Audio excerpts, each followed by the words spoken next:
perdão. É João 3, capítulo 6. Meu Deus, que João falou. Aleluia! Glória a Deus. João capítulo 3, versículo 6.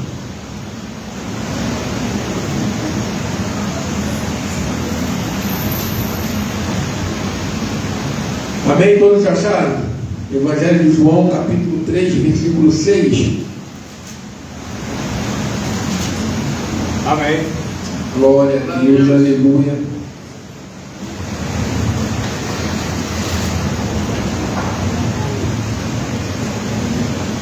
E diz assim a palavra do Senhor: e havia entre os fariseus um homem chamado Nicodemos, príncipe dos judeus.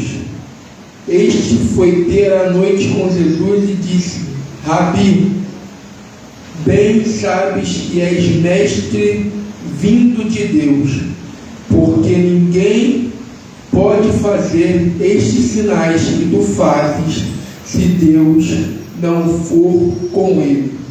Jesus respondeu e disse: na verdade te digo, que aquele que não nascer de novo não pode ver o reino de Deus. Só até aqui, amém? Soberano Deus e eterno Pai, que tu possa falar em nossos corações, que tu possa tratar conosco, nos cuidar, nos moldar de acordo com o teu querer, com o teu mover e com o teu agir, Pai. É isso que eu te peço, te louvo e já te agradeço, em nome de Jesus. Amém. E o que quer dizer esse texto, né? Esse texto é o momento em que Jesus instrui a Nicodemos acerca do novo nascimento. E quem é Nicodemos? Nicodemos é um dos chefes da sinagoga. É como se ele fosse um governador judeu, um governador dos fariseus, né? Que eram eles que faziam as leis, né? Eles que promoviam as leis, e Nicodemos era um grande desse povo. E qual é o título dessa mensagem? Você me pergunta, e eu vou te falar: conhecer primeiro o amor, ou retomar ao primeiro amor. O que na primeira coisa que nos salta aos olhos aqui é que eu e você, nós, antes de tudo que nós vivemos no Evangelho, nós entendemos uma coisa. Qual foi a primeira coisa que a gente entendeu quando a gente foi encontrado, como nós fomos expostos ao Evangelho? Que nós precisávamos ser salvos por Jesus Cristo. Sim, se você é cristão, você precisa ser salvo também.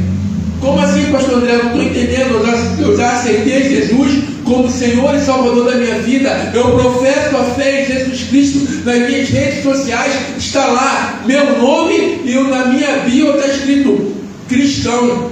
Entretanto, meu amigo, hoje em dia nós vivemos em momentos muito difíceis, em que até mesmo existe o que as pessoas estão falando aí de desviado dentro da igreja. Como assim, desviado dentro da igreja? Você está na igreja, você vem para a igreja, você entra na igreja, você canta o louvor, você escuta o pastor pregar, você escuta as oportunidades, você participa da oração, mas você só participa.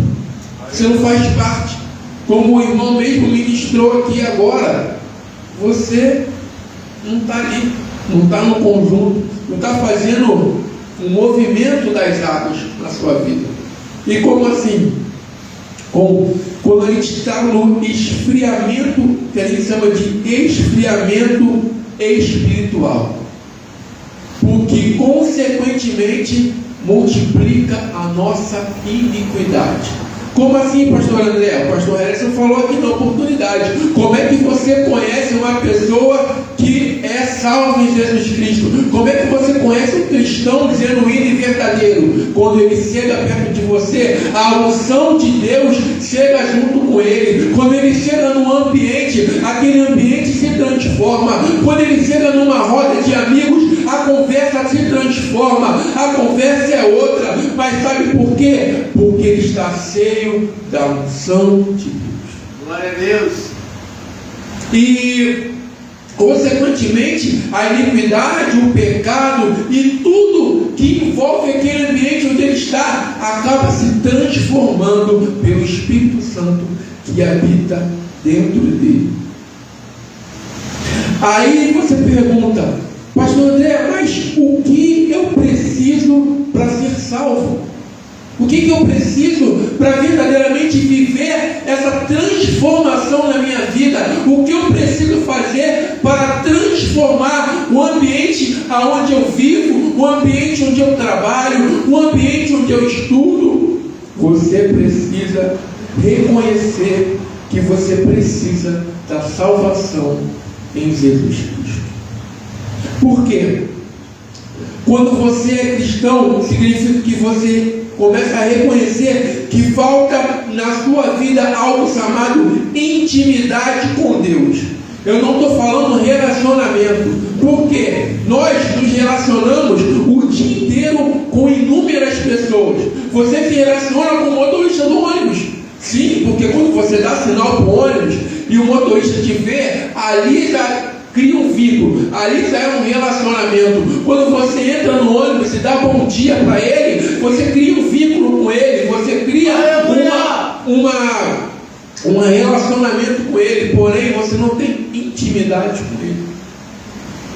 E como é que eu vou falar de Jesus, pregar Jesus, mostrar Jesus, se eu não tenho intimidade com ele?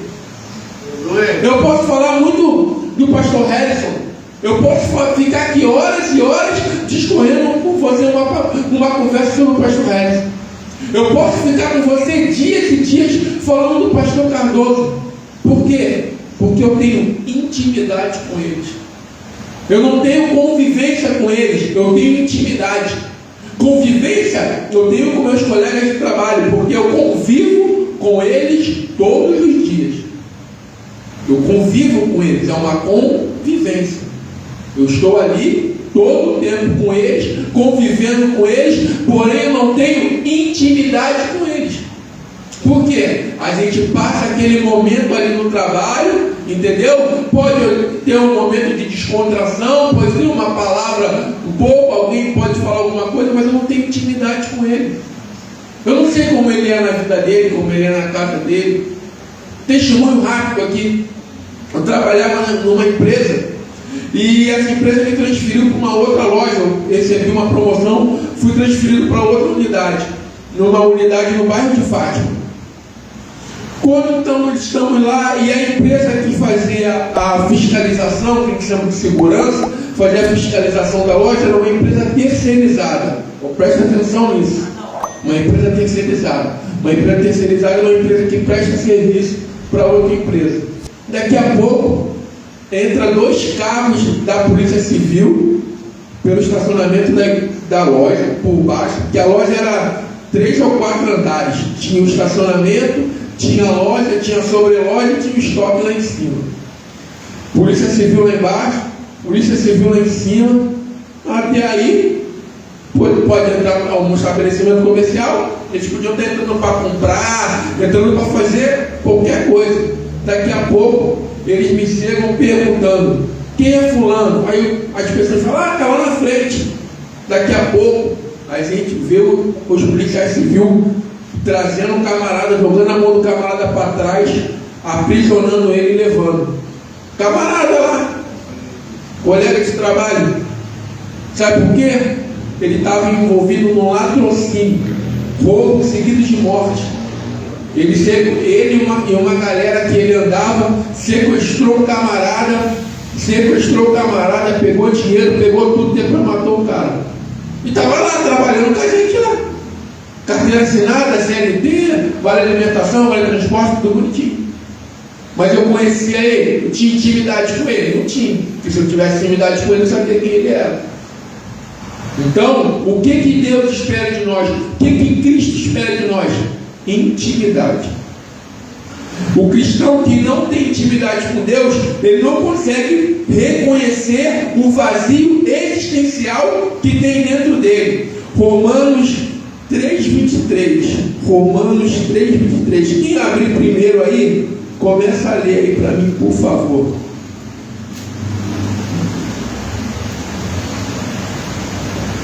Romanos 3,23, ele me diz assim: porque todos pecaram e destituídos estão da glória de Deus.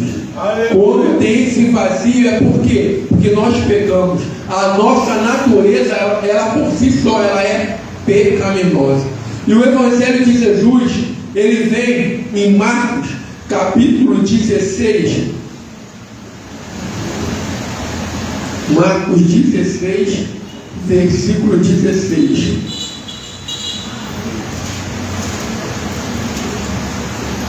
Marcos 16, 16. Ele me diz assim: quem crê e for batizado será salvo, mas quem não crê será condenado. Quando eu creio em Jesus, quando eu acredito em Jesus, quando eu professo a fé em Jesus Cristo e sou batizado, eu dou duas mensagens. Uma mensagem no mundo físico, onde nós estamos convivendo, que eu morri para aquela vida que eu tinha anteriormente e nasci para uma vida nova em Cristo Jesus.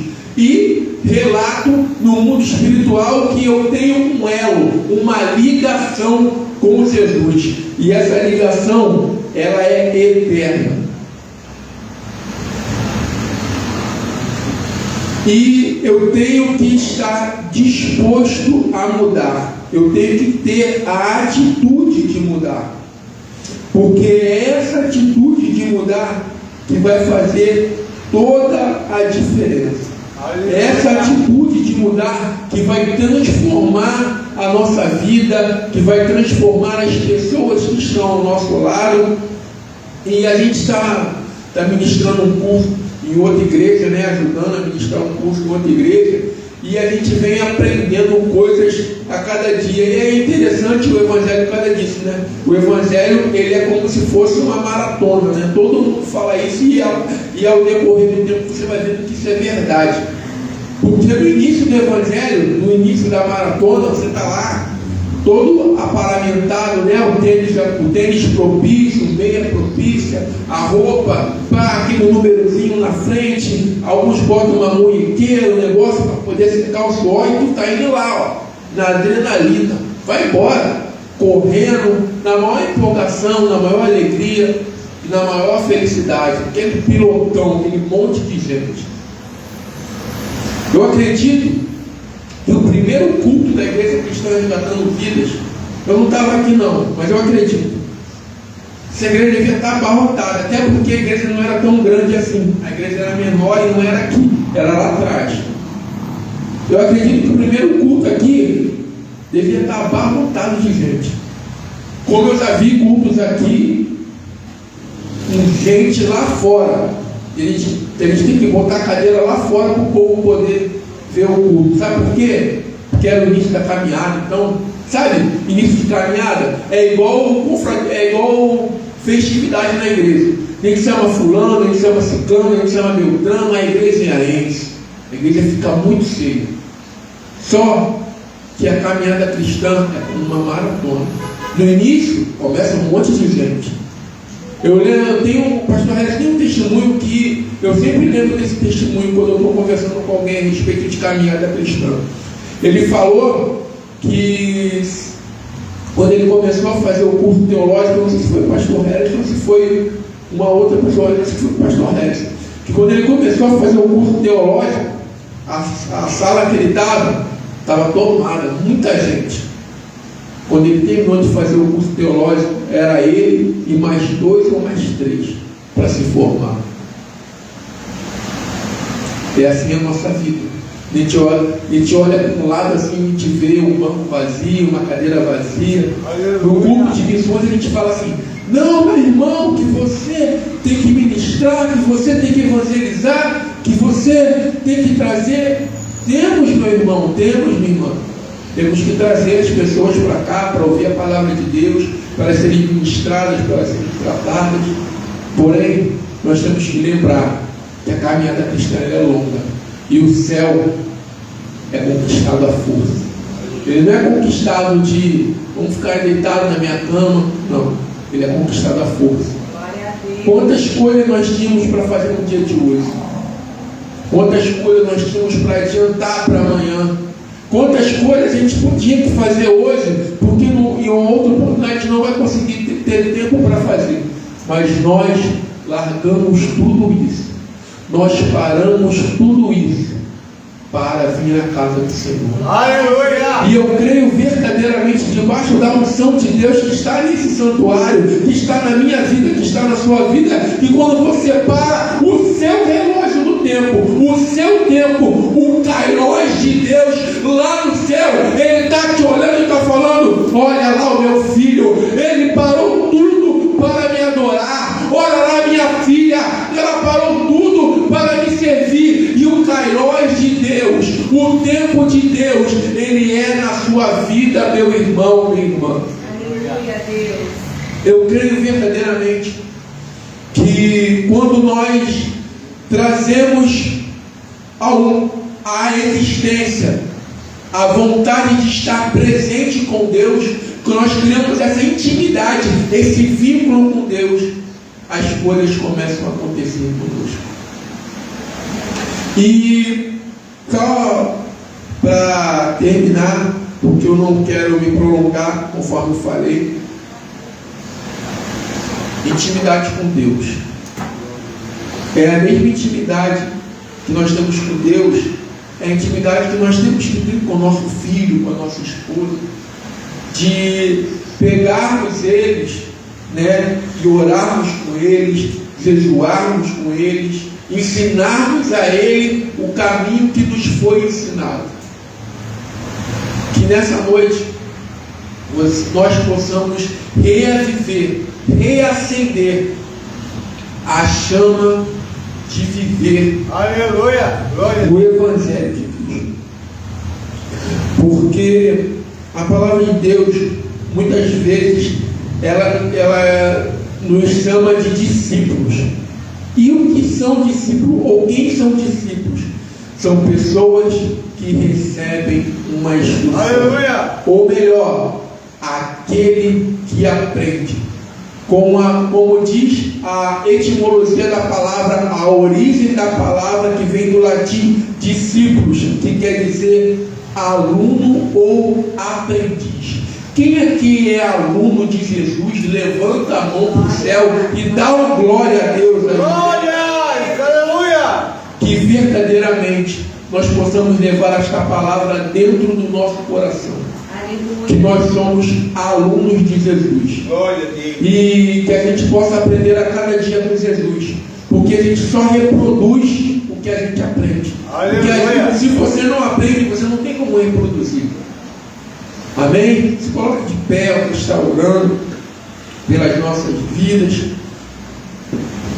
Soberano Deus e eterno Pai, Pai de poder e glória, foi uma palavra simplória, Senhor, que Tu trouxe ao meu coração, mas eu creio, Senhor, que nenhuma palavra em Ti ela se torna simples, ela se potencializa com as experiências que temos contigo. Senhor, ela se transforma de acordo com as nossas necessidades. Ela se molda, Senhor, de acordo com o nosso caráter e com a nossa índole, Senhor. E ao mesmo tempo, ela